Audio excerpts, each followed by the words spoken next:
오늘은 조금 무겁게 제 이야기를 시작해 보려고 합니다. 사실 저는 고아원에서 자랐습니다. 지금이야 벌써 50대에 접어들었기에 전부 추억이기도 하고 아련한 기억이지만 고아원의 생활은 참으로 어렵고 녹록지 않았습니다. 제 기억으로는 우리 엄마의 손을 잡고 고아원 입구까지 왔던 것 같습니다. 조금만 기다리고 있으면 엄마가 데리러 올게. 그 말을 마지막으로 제게 손을 흔들고 사라졌던 엄마의 뒷모습. 그 뒷모습이 아직도 선명합니다. 고아원 앞에서 하염없이 엄마를 기다리다 결국 날이 어둑해지고 추워져서 고아원으로 제 발로 걸어 들어가게 되었습니다. 제가 지냈던 고아원은 참으로 작은 고아원이었습니다. 시설 자체도 크지 않아서 아주 몇 명의 아이들만 있었습니다. 그 아이들과 함께 한 방에 옹기종기 모여서 지내야만 했어요. 저처럼 엄마의 손에 이끌려온 아이도 있었고 너무 아기 때 와서 아무 기억이 없는 친구들도 있었습니다. 고아원에서 보살핌이라도 잘 받았으면 좋았으련만 고아원 원장님 부부는 참으로 모질고 못된 사람들이었습니다. 후원금에 눈이 멀어 항상 저와 친구들을 바깥으로 내몰았었습니다. 정말 거지나 다름없는 꼴을 하고서 시외버스 터미널에서 구걸을 하기도 했고요. 어떻게든 지역신문에 기사 한 줄 실리고자 노력해야 했습니다. 연말이 되면 후원금이 꽤 들어오거든요. 그 후원금을 노리고 고아원 아이들을 그 추운 겨울에 구멍난 외투, 솜이 다 빠진 외투를 입혀다가 길거리로 내몰았습니다. 종을 울리면서 한 번만 도와주세요를 외쳐야만 했어요. 장갑도 없어서 손을 입김으로 호호 불면서 말이죠. 연말 수금 기간이 지나면 아이들은 전부 감기에 걸려 고열에 시달리기도 했고 먹은 밥을 토해내기도 했습니다. 하지만 그럴 때마다 더러운 꼴 봤다는 표정으로 저희에게 저리 비키라던 고아원 원장님 부부를 저희는 의지해야만 했습니다. 빨래며 밥이며 전부 그 어린 우리들의 고사리 같은 손으로 해내야만 했습니다. 세탁기를 사용하면 전기세, 물세가 많이 든다는 이유로 한겨울에도 차가운 물에 이불 빨래를 해야만 했죠. 공부도 전혀 시켜주지 않았습니다. 우리는 일찌감치 철이 들었고 어떻게든 살아남고자 하는 마음으로 서로를 돕고 도와 공부를 했습니다. 밤에 불을 켜면 전기세가 나오니 소등을 시켜버렸었는데 그럼 저희는 쓰다 남은 양초를 태워가며 책을 읽었습니다. 그래도 제가 공부머리는 꽤 있었는지 학교에서 치르는 시험들 성적이 좋았습니다. 제가 똑똑하다는 걸 알게 된 이후로 고아원 원장님 부부는 저를 이런저런 경시대회에 많이 내보냈습니다. 거기에서 입상이라도 하면 어떻게든 기자를 불러내서 기사 한 줄을 쓰게 했어요. 고아원에서 엄마 아빠 없이 자란 아이가 스스로 공부해서 좋은 성적을 일궈냈다. 이런 기사 한 줄이 후원금을 끌어당기기에 아주 좋은 소스였거든요. 고아원에서 고생하며 자란 우리 아이들이 이렇게나 똑똑하다. 하지만 후원이 없으니 빛을 내지 못한다고 언론 플레이를 해댔죠. 그때는 제가 중학교 2학년 때였습니다. 학교를 대표해서 꽤 큰 경시대회에 출전하게 되었고 거기서 은상이라는 상을 받게 되었습니다. 일부러 더 해진 옷을 입고 머리를 부스스하게 만든 다음 상장과 함께 사진을 찍었고 신문 한 켠에 작게 기사가 실리게 되었습니다. 그걸 본 자수성가 사업가 한 분이 우리 고아원을 전적으로 후원하기 시작했어요. 그때 처음으로 원장님 부부에게 칭찬을 받게 되었습니다. 중학교 3학년으로 올라가게 된 겨울, 자수성가한 사업가 아저씨는 고등학생인 아들의 봉사활동 점수를 채우기 위해 고아원에 와서 봉사를 시작하셨습니다. 후원금도 원장님 부부가 배불리 먹을 수 있을 만큼 주셨고 봉사도 매주 끊임없이 오셨습니다. 사업가 아저씨의 아들은 참 멀끔하고 멋있게 생겨서 그 고등학생 오빠가 저의 첫사랑이 되어버렸죠. 봉사를 가장하여 저에게 공부를 가르쳐 주기도 했었습니다. 그렇게 오빠와 친해지자 오빠는 다른 애 몰래 저를 더 챙겨주기 시작했습니다.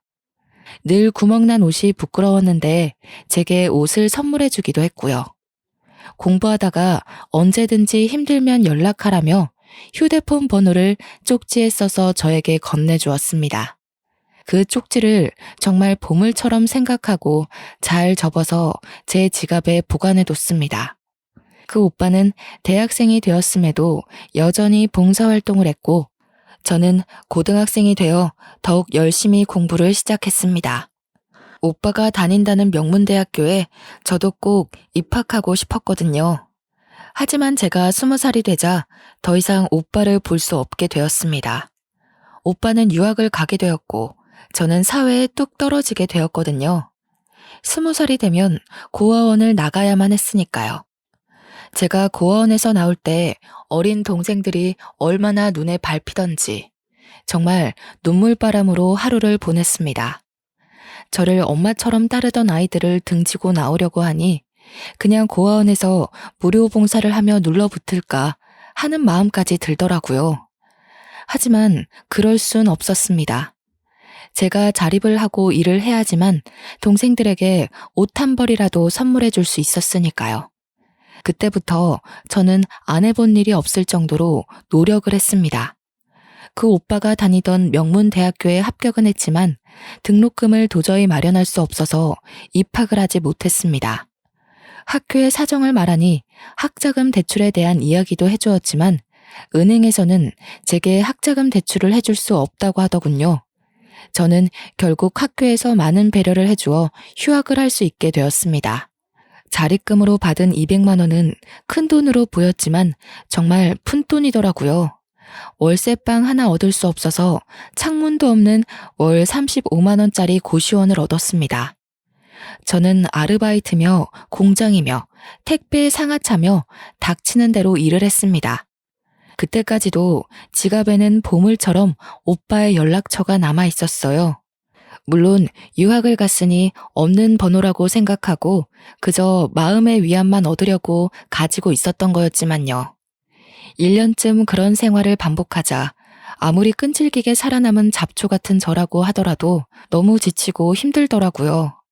그래서 믿져야 본전이라는 생각으로 오빠의 연락처로 전화를 걸어보았습니다. 여보세요? 하는 소리가 들리는데 너무나도 익숙한 목소리더군요.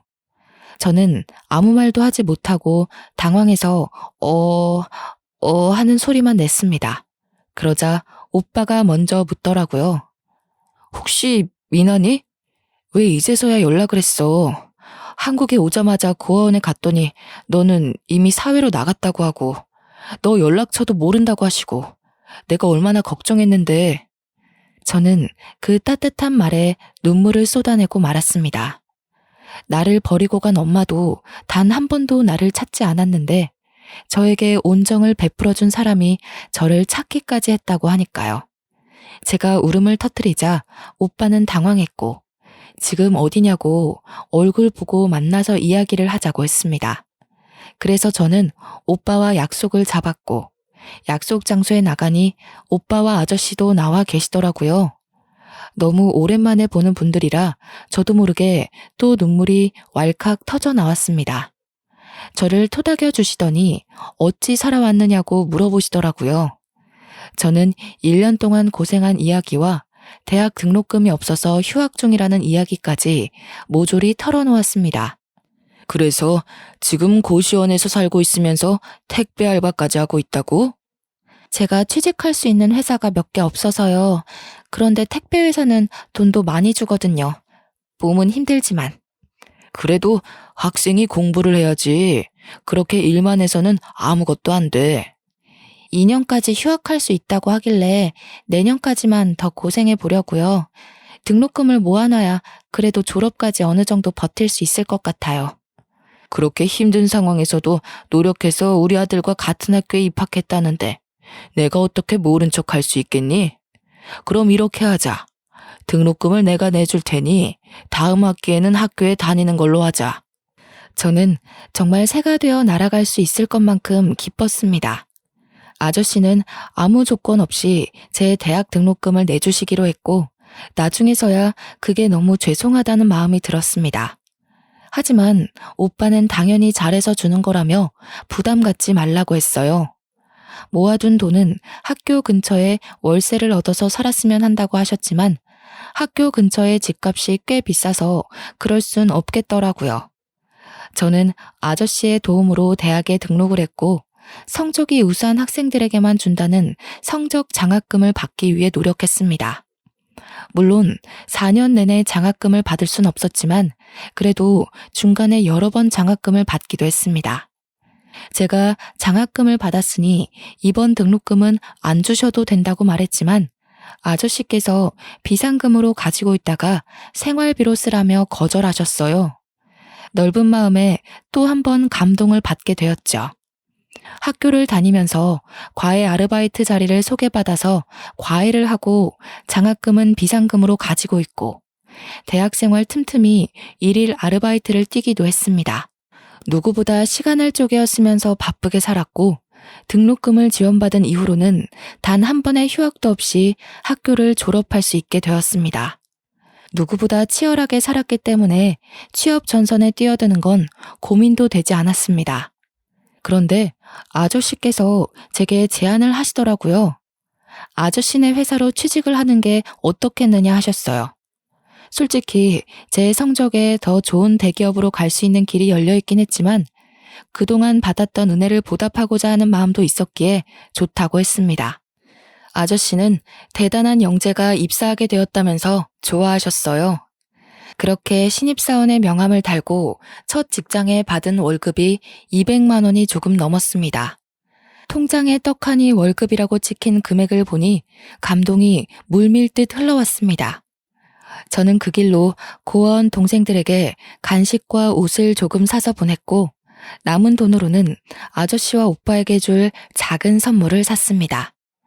오빠는 그 선물을 받고 자기도 취업 선물로 준비한 게 있다면서 제게 질 좋은 코트를 한 벌 선물해 주었어요. 저는 그 옷을 평생 보물로 생각하기로 했습니다. 올이 나갈까, 보풀이 생길까 아까워서 한 번도 입지 못하고 옷장에 고이 모셔놨죠. 저는 입사 2년 만에 고시원을 탈출해 원룸을 얻을 수 있었습니다. 삶의 여유가 조금 생기니 봉사활동도 다니기 시작했고요. 그런 저를 아저씨는 참 예쁘게 봐주셨고 오빠와의 사이도 돈독해졌습니다. 나 몰래 짝사랑하고 있었기에 오빠의 말 한마디에 설레고 가슴이 아릴 때도 있었지만 참으로 행복했어요. 그러다가 오빠에게 고백을 받게 되었습니다. 어릴 때부터 저를 지켜보고 있었다면서 저도 같은 마음 아니냐고 묻더라고요. 집안 차이가 확실하게 있었기 때문에 숨긴다고 숨겨왔는데 다 알고 있었나 봐요. 저는 솔직하게 제 마음을 털어놓았고 그렇게 연애를 시작하게 되었습니다. 얼마 지나지 않아 아저씨도 저희가 사귄다는 걸 알게 되었고 평생 함께할 마음이 있냐고 물어보시길래 고개를 끄덕이니 그럼 결혼을 하는 건 어떻겠냐 하셨습니다. 저는 결혼까진 생각해 본 적 없었던 터라 많이 당황했어요. 왜냐면 오빠네 집은 번듯한 사업가의 집안이었고 저는 고아원에서 부모도 없이 자란 아이였으니까요. 결혼에 대한 이야기가 나오자 저는 은근히 기대되는 마음과 이래서는 안 된다는 마음이 공존했어요. 그런데 그때쯤 저에게 모르는 번호로 연락이 오기 시작했고 그 연락은 바로 오빠네 어머님이셨습니다. 한번 만났으면 좋겠다는 이야기에 저는 마음을 굳게 먹고 어머님을 만나러 갔습니다. 각설하고 나는 이 결혼 찬성하지 않아요. 이유는 잘 알고 있겠지? 제가 자리에 앉자마자 본론부터 말씀하시더라고요. 저는 이렇게 대놓고 말씀하실 줄 몰라서 꿀먹은 벙어리처럼 아무 말도 하지 못하고 멍하니 있었습니다. 우리 아들 내가 정말 금이야 오기야 키웠어. 절대로 부족함 없이 공부시켰고 유학까지 갔다 온 아이야. 그런데 고작 만난다는 기집애가 고아원에서 자란 출신도 모르는 여자라니 가당키나 해? 죄송합니다. 우리 남편도 참 생각이 없지. 사업한다는 양반이 대단한 며느리를 볼 생각은 안 하고 우리 집안 남자들이 마음을 굽힐 것 같지 않으니 그쪽이 먼저 정리해줬으면 좋겠는데. 하지만 저 정말 오빠를 사랑해요. 제가 사랑한다고 이야기하자 어머님께서는 이를 악물고 제 뺨을 치셨어요. 카페에 짝 소리가 울려 퍼지고 사람들의 이목이 집중되자 제 몸은 자연스레 움츠러들고 말았습니다. 순간 수치심과 억울함에 눈물이 줄줄 흐르더라고요. 부모 없이 자란 게 제가 원해서 된 일도 아니잖아요. 콩부머리는 꽤 똑똑하다고 들었는데 그래서 이렇게 미련스럽게 구는 건가? 우리 아들 잡아서 한몫 건져보려고? 내가 돈이라도 줘야 떨어져 나갈 거야? 돈 필요 없어요. 그냥 오빠를 너무 사랑해서. 돈도 필요 없다는 게 그렇게 대학 등록금까지 아득바득 챙겨갔니? 내가 불쌍한 애라고 도와준다길래 허락한 건데 며느리 자리까지 넘보는 건 선 넘었지. 저는 아무 말도 할 수 없었습니다. 따지고 보면 틀린 말도 아니었어요. 물론 오빠에 대한 저의 사랑은 순수한 거였지만 어머님께서 보시기엔 순수하지만은 않을 것 같았죠. 그날 그런 만남을 뒤로하고 집으로 돌아왔는데 예고도 없이 오빠가 집으로 찾아왔습니다. 오늘 우리 어머니 만났다면서 왜 말도 안 하고 그런 자리에 나갔어? 오빠의 반응을 보니 이미 어머니께서 반대하고 있다는 걸 알고 있는 눈치였습니다. 저만 모르고 있었다는 사실이 또 한 번 가슴을 후벼 파더라고요. 오빠 혼자서 얼마나 아등바등 노력했을까 하는 생각 때문에요. 내가 뒤집어 엎고 나왔어. 2번 다신 너한테 함부로 못하실 거야. 미안해. 이런 일을 겪게 해서. 제가 뺨을 맞았다는 것까지 알았는지 오빠는 제 얼굴을 문질러주며 꼭 결혼하자고 말해주었습니다. 어떤 반발심에서 나온 건지 모르겠지만 저는 고개를 끄덕였습니다. 그 뒤로부턴 일사천리였어요. 오빠는 어머님의 반대를 무릅쓰고 결혼 준비를 강행했고 시아버지가 될 아저씨도 제 편에 서주셨습니다. 결혼을 준비하는 동안 단 한 번도 시어머니의 모습을 볼 수 없었지만 그래도 행복했어요.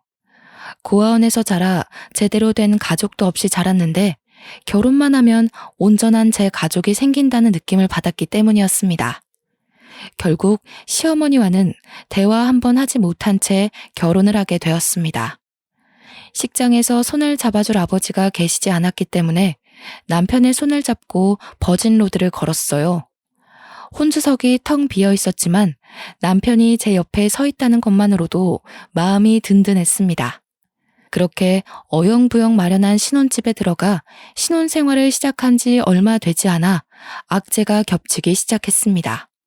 시아버지께서 갑자기 쓰러지신 거예요. 뇌혈관에 문제가 생겼다고 들었는데 정확한 병명은 잘 모르겠더라고요.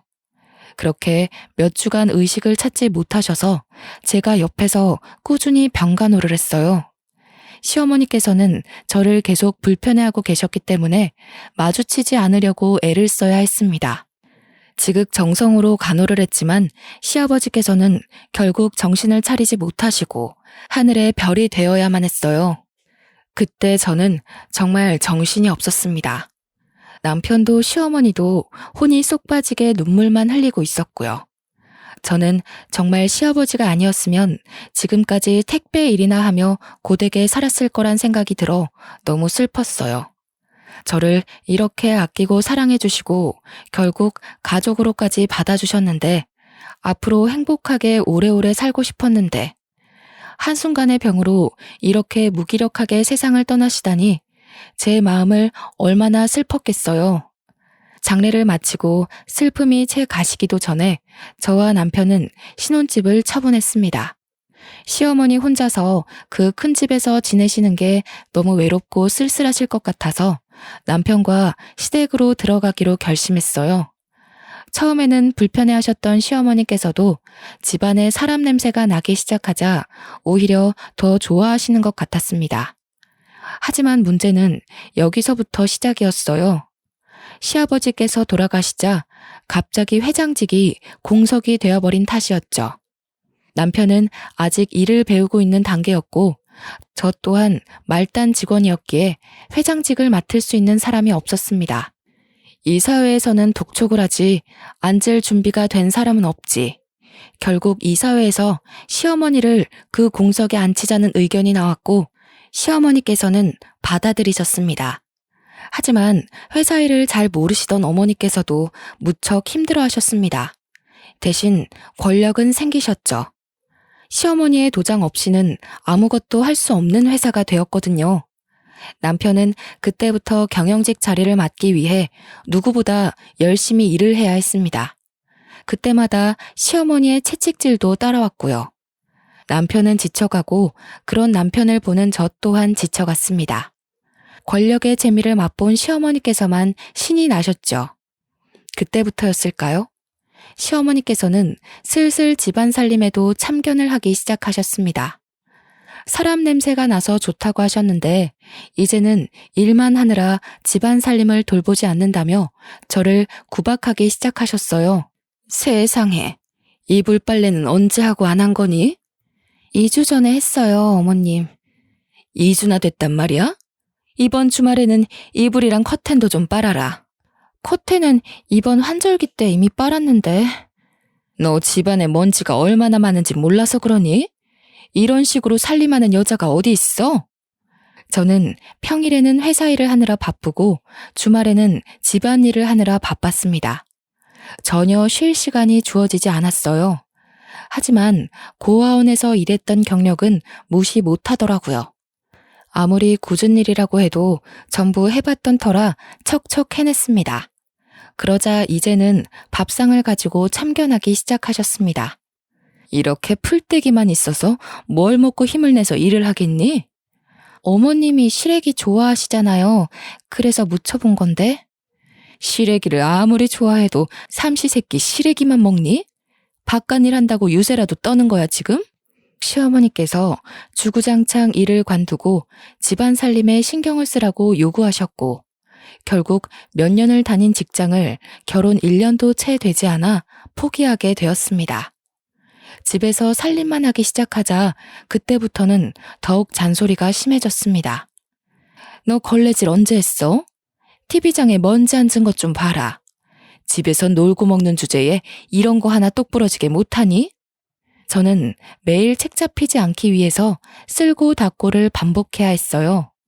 온 집안에서 광이 날 정도로 닦아대니 나중에는 주방 가전 위에 기름때가 앉았다고 혼을 내시더라고요.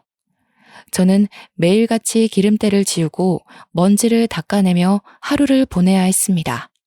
하루 이틀은 괜찮았는데 몇 주째 반복이 되니 허리도 아프고 온몸이 쑤시더라고요.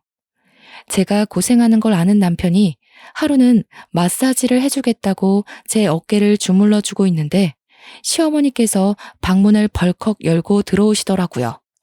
지금 뭐어쩌라는 거야? 바깥에서 하루 종일 일하다가 온 남편을 이런 식으로 부려먹어? 내내 집에서 쉬는 주제에? 도끼 눈을 뜨고는 저에게 소리를 지르는 시어머니께 저는 대꾸 한마디를 할 수가 없었습니다. 남편도 너무나도 지친 것이 보였고 저까지 나서서 분란을 만들 필요가 없다고 생각했어요. 남편도 입을 꾹 말고 제 편을 들어주지 않자 시어머니께서는 이때다 싶으셨는지 저를 더욱 구박했습니다. 밥상을 뒤집어 엎는 건 늘상 있는 일이 되었고 어느 날부터 남편은 아침 식사를 하지 않고 출근을 했습니다. 아침에 밥을 먹으면서 이런 꼴을 보자니 체하는 것 같다고 하더라고요. 시어머니께서는 제게 옷 다림질이 마음에 안 든다면서 얼굴에 빨랫감을 던지기도 하셨습니다. 내가 분명 오늘 중요한 회의 있다고 블라우스 다려놓으라고 했는데 그거 하나 제대로 못해서야 원. 저에게 회사에 일이 있으니 얼른 차려입고 나오라는 남편의 말에 아껴두었던 남편이 선물해준 코트를 입고 나가니 시어머니께서 진절머리 난다는 듯 제게 말씀하셨어요. 도대체 이게 언제적 디자인의 코트니? 이래서 고아티는 못 버는 거라던데 정말 쪽팔려서 어디 데리고 다니지도 못하겠다. 내가 돈을 안 주니? 남편이 생활비를 안 줘? 명품까지는 못 사 입더라도 적어도 브랜드 옷은 입어야 할 거 아니야. 이 코트 그이가 사준 거라서요. 아무리 그래도 그렇지. 이런 격식 있는 자리에 와봤어야 알지. 내가 정말 쪽팔려서 너를 며느리라고 소개시켜줄 수 있겠니? 너는 나뿐만 아니라 네 남편, 돌아가신 시아버지 얼굴에도 먹칠하는 거야. 그럴 때마다 저는 남편이 저의 편을 들어주길 원했지만 남편은 너무 지쳐있는 상태였어요. 본인 생활도 너무 벅찬 와중에 이런 사소한 싸움까지 신경 쓰고 싶지 않았던 거겠죠. 결국 남편은 저를 외면했고 돌려져 버린 고개에 저는 너무나도 속이 상했습니다. 남편과 이야기를 해도 늘 저에게 네가 참아, 네가 참아 하는 말만 반복했고요. 저는 가정이 있음에도 불구하고 꼭 고아원에서 지냈던 그 시절로 돌아간 것만 같은 기분이 들었습니다. 시어머니의 쓸데없는 트집이 반복될수록 남편은 저에게서 점점 멀어졌어요. 회사에서도 시달리는데 집에서까지 시달리고 싶지 않으니 외면하게 되는 거였겠죠. 그런 남편을 이해하려고 하면서도 속상했고 저는 점점 마음의 문이 닫히게 되었습니다. 급하게 남편의 출장이 잡혀 저는 집에서 남편의 짐을 싸게 되었습니다. 집에 얼굴만 쓱 비추고 출장을 떠나야 한다는 말에 서운하기보단 시어머니와 단둘이 지내야 할 3박 4일이 더욱 걱정이었습니다. 그래도 남편이 있을 때는 소리만 지르고 욕은 안 하셨는데 남편이 없으면 정말 어떤 일이 벌어질지 무섭기까지 했어요. 저는 벌벌 떨리는 손을 감추고 남편의 출장기를 배웅했습니다. 그리고 3박 4일 동안 아무 일도 일어나지 않기를 바랐습니다. 하지만 그럴수록 현실은 저를 배신하더라고요. 시어머니께서는 잠깐 이야기 좀 하자며 저를 부르셨어요. 어머님, 무슨 하실 말씀이라도. 내가 여러모로 생각을 해봤다. 아직 너희들 나이가 많지도 않고 아이도 없으니까 말이야. 아이는 가지려고 노력하고 있어요. 그럴 필요 없다. 내가 매정하다 느낄지도 모르겠지만 지금 우리 회사는 안정기에 접어들기 직전이야. 그렇게 회장님 떠나시고 많이 힘들었다는 거 알고 있지? 네, 그이도 갑작스럽게 벌어진 일이라 정말 많이 힘들어했죠. 우리는 단단한 사돈이 필요해. 너처럼 몸뚱아리 하나 있는 며느리가 아니라 뒤를 받쳐줄 든든한 처가가 필요하다고. 그러니 이쯤에서 결혼놀이는 집어치우고 이혼했으면 한다. 이혼이라고요? 절대 안 돼요, 어머님. 저 그이 없으면 못 살아요. 내가 너 이렇게 나올 줄 알았어. 그래서 일부러 우리 아들 출장 간 사이에 이야기한 거야. 위자료는 섭섭지 않게 챙겨줄 테니 여기에 도장 찍고 나가라. 갑자기 이러시는 게 어딨어요. 저 그동안 잘해왔잖아요, 어머님. 너 고생한 거야 내가 모르겠니? 일일이 트집 잡아서 어떻게든 제풀에 지치기를 바랬는데 너는 도통 떠날 생각이 없고 그러니 내가 솔직하게 말하는 수밖에 없지 않겠니? 너는 우리 집안에 도움을 줄 친정이 없잖니. 나는 그런 단단한 사돈이 필요하고 너 생각만 하지 말고 우리 집안과 우리 회사를 생각해보렴. 너의 이기심에 모두를 죽이려고 하지 말고. 제가 이혼하면 다 된다는 말씀이세요? 우리 아들 인기 많았다. 이혼남이라는 타이틀이 따라붙어도 좋다고 할 여자들 많아. 어머님, 위자료로 3억 줄게. 너만 아니면 집안 빵빵한 며느리가 들어왔을 거다. 우리 아들 지금 회사에 제대로 자리 잡고 문제없이 운영해왔을 거야. 저는 결국 제 욕심에 남편을 망하게 할 수 없다는 생각이 자리 잡았어요. 시어머니께서는 도장을 찍은 저를 보고 바로 계좌로 3억을 보내주셨습니다. 마치 미리 준비해뒀던 것처럼 이혼은 쉽사리 이루어졌어요. 저는 남편이 돌아오기 전날까지 몇 가지 없는 짐을 쌌고 시어머니는 그런 저에게 단 한 번의 눈길도 주지 않으셨습니다. 저는 눈물을 뚝뚝 흘리며 캐리어 2개를 끌고 집을 나오게 됐습니다. 남편이 개통해 주었던 휴대폰도 없애버리고 서울에 있다가는 마주칠 것만 같은 기분이 들어서 무작정 버스터미널에서 버스를 타고 시골에 내려왔어요. 어느 동네인지도 모를 곳에서 소 울음소리가 들리는 작은 집 하나를 얻었습니다. 다 쓰러져가는 집이었고 부엌이 바깥으로 연결되어 있어 상당히 불편한 주택이었지만 마음은 편안하더라고요. 혼자 사니까 외롭고 적적하지만 그럼에도 불구하고 자유를 얻은 듯한 기분이었어요. 하지만 스트레스가 많이 쌓여 있었던 터라 속이 미식거리고 몸이 영 좋지 않더라고요.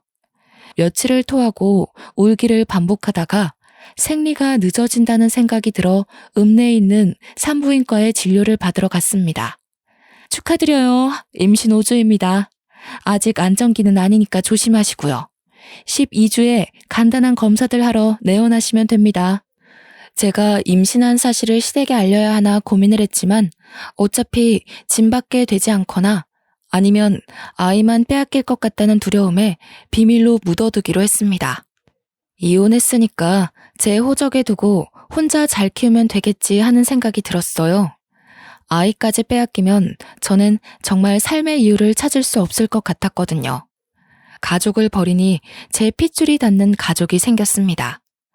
그것만으로도 제 삶을 이어갈 이유가 충분했어요. 그렇게 만삭의 몸이 될 때까지 제 마음의 여유를 찾는 일에 몰두했습니다.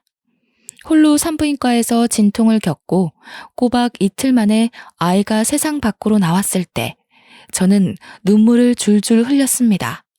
탯줄을 자를 아이의 아버지가 없다는 게 참으로 슬펐어요. 혼자의 몸으로 아이를 키운다는 것이 겁이 났지만 그래도 시어머니께서 제게 주신 3억이 있으니 크게 걱정하지 않기로 했습니다. 아이가 어느 정도 클 때까지 저는 그 돈을 아껴 쓰며 버텼습니다. 시골집이라고 해봐야 전세 7천만 원 정도였던 터라 3억 중 남은 돈이 꽤 되었지만 아이에게 드는 돈이 무시 못할 정도더라고요. 더 이상 돈만 까먹고 지낼 수 없다는 생각에 주변에 소일거리를 찾아서 농사도 도와드리고 했어요. 아이가 5살이 되었을 때 제 수중에 남아있는 돈은 1억 7천 정도였습니다. 저는 더 이상 이 시골에서 아이를 키울 수 없다는 생각이 들어 정들었던 동네를 떠나 서울에서 장사를 시작하기로 마음을 먹었습니다. 남은 돈을 모조리 투자해서 서울의 식당 자리를 찾아 개업을 했어요. 어렸을 때부터 가진 살림에는 도가 텄던지라 식당 운영이 생각만큼 어렵지도 않았습니다. 하지만 서울 집값은 너무 무섭더라고요. 그래서 저는 식당에 딸린 골방에서 아이와 먹고 자고 하면서 식당을 운영했어요. 정말 딱 1년이 넘는 시간 동안 꾸준히 일하고 좋은 재료를 골라 어떻게든 사람들을 사로잡기 위한 노력을 했죠. 그러니 점점 동네에서 동네로 입소문을 타기 시작하더니 맛집으로 소문이 나고 TV 방송국에서도 취재를 나오고 했습니다. 방송이라는 게 위력이 어마어마하더라고요. 한번 잘 되기 시작하니 직원들을 4명이나 더 뽑아야 할 정도로 성화를 이뤘습니다. 가게도 옆 건물에 아주 큰 부지로 이사를 하게 되었어요. 원래 부지를 옮기면 장사가 잘 안 된다고 하던데 저는 그런 징조도 없었습니다.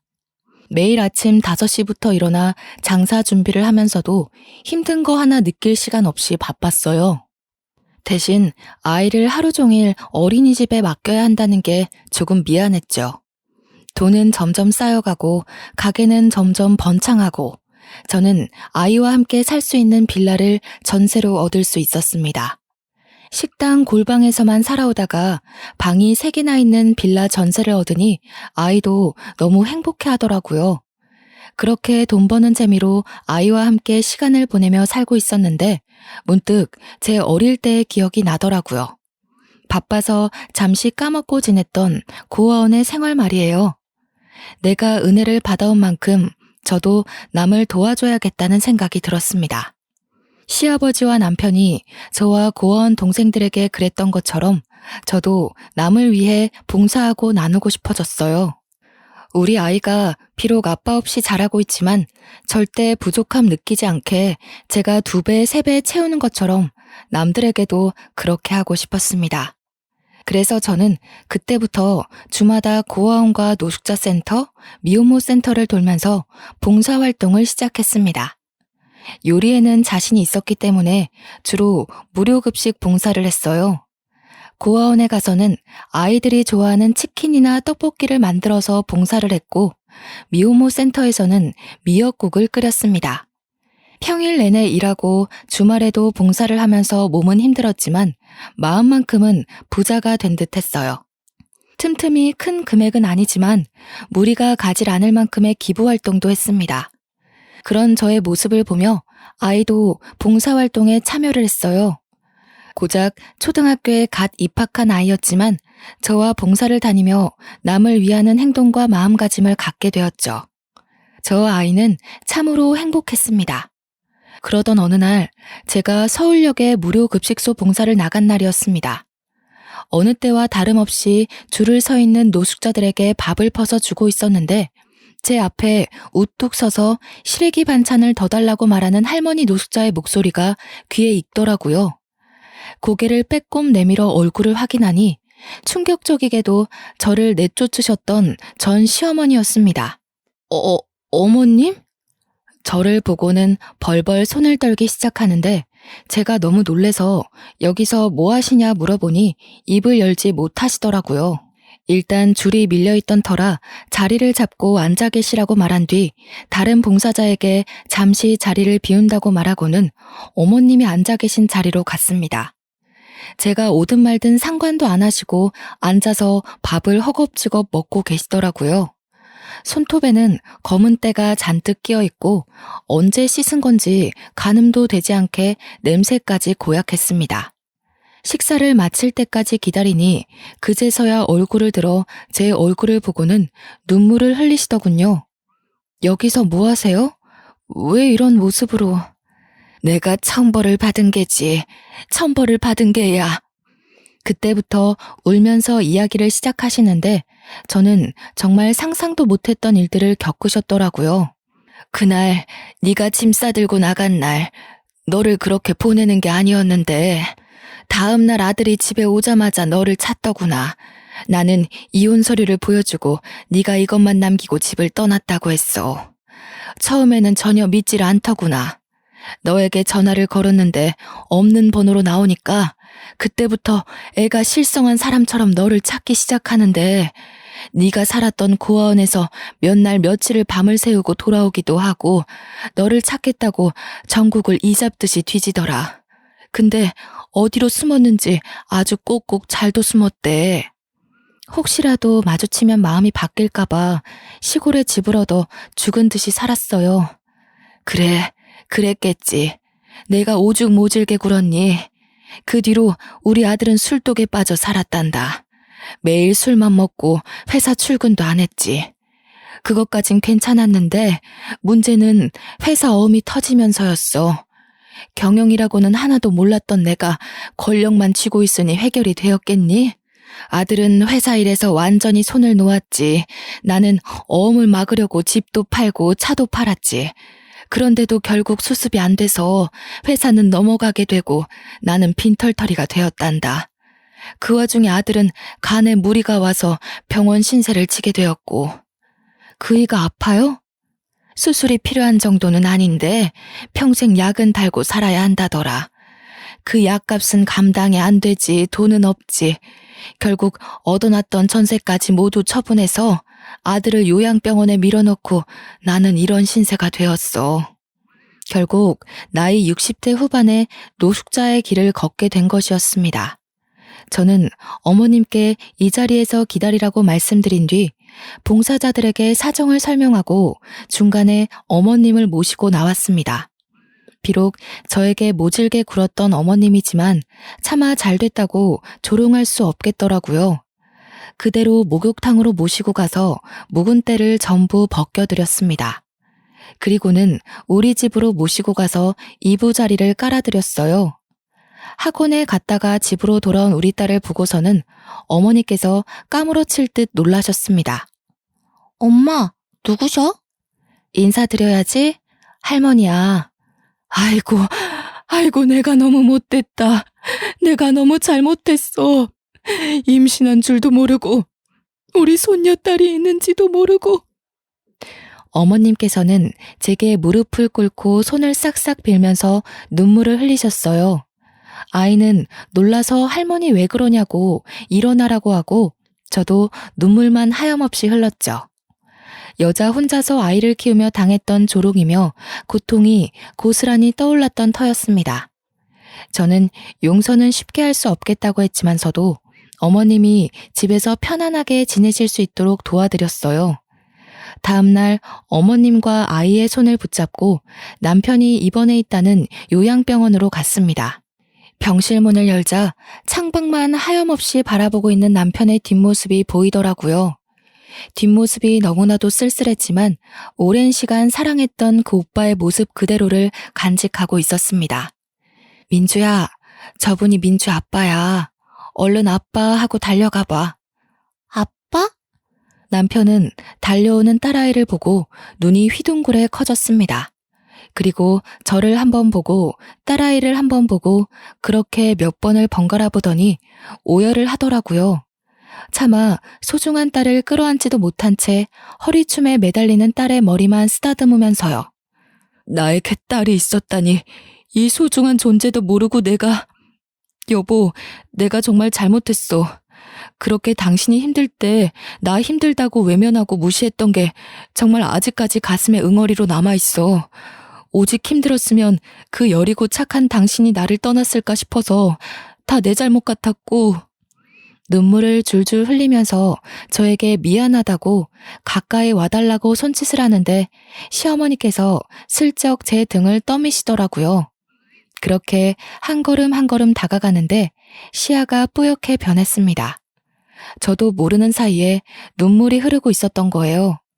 제가 우니 아이도 울고 남편 시어머니 할 것 없이 눈물바다를 이뤘습니다.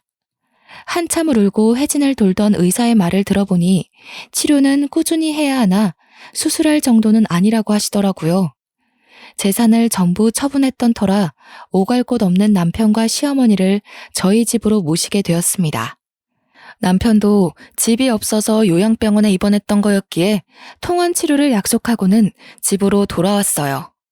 시어머니께서는 다음 날부터 저를 도와 식당에 출근을 시작하셨습니다. 저는 몇 번이고 고된 일이라며 말렸지만 일을 하시겠다며 빚을 갚겠다는 어머님을 말릴 수가 없었어요. 남편은 꾸준한 통원 치료와 본인의 의지로 지금까지 탈없이 잘 이겨내고 있습니다. 아직 몸은 많이 약해져 있지만 충분히 이겨낼 수 있을 거라고 믿고 있어요. 지금은 딸아이와 온 가족이 함께 행복하게 살고 있습니다. 돌고 돌았지만 결국 한 가족이 되었습니다. 앞으로는 찢어지지 않고 영원히 함께 할 거예요. 길었던 제 인생 이야기 들어주셔서 감사합니다.